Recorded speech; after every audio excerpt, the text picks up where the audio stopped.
Yes, Minister, over here. Thank you for joining us today. I'm going to follow on my colleague Senator Yancey's questioning on pipelines.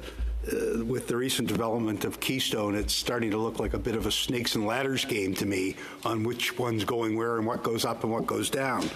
But when Trans Mountain commenced its operation, it was a welcome addition to the ability to get oil to Tidewater and to achieve world market prices, a major milestone. And I know we still have capacity there, but when we bring Keystone back in, we start looking back to the old days of continental constrained U.S. pricing, which was discounted to what we could get at world. What's your thoughts if Keystone did go forward of still maintaining world pricing in the face of that? Monsieur le Ministre. So as you may know, I sat on the board of a major oil company. The key is not where the spot differentials are between Henry Hub and AECO. The key is what are the producers achieving if they have takeaway capacity to egress. So if they have pipeline capacity that gets them to the Gulf Coast or that gets them to the West Coast, they can achieve world prices.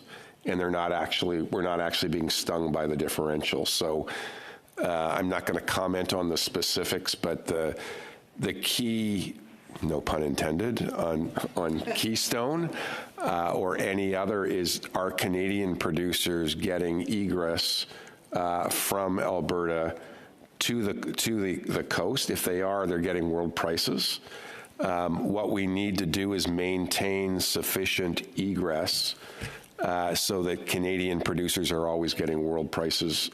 So, for example, West Coast, or the TMX has probably made Canada $15 billion since it was expanded by reducing the differential that Canadian producers got because they had egress all the way to the coast.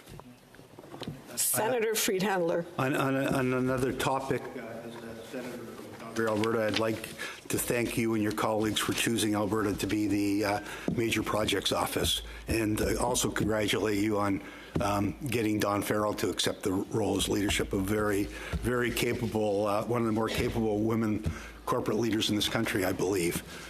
Can you tell me what's going on in terms of operationalizing that office? I know you're not the minister responsible, but you would have a lot to deal with what's going on there. Monsieur le Ministre. So a little sidebar. When I was with the major leaders of the business community in Calgary, and we announced Dawn, that the response was overwhelmingly, "Wow, like you guys are serious. This is the most serious person you could possibly put into this role." So we are incredibly fortunate. Dawn is the type of person who does not need this role. She could easily retire and do many other things. She's choosing to do this because she loves this country and wants to see it do better. I can tell you she has stood up a team incredibly quickly, and we're hard at work.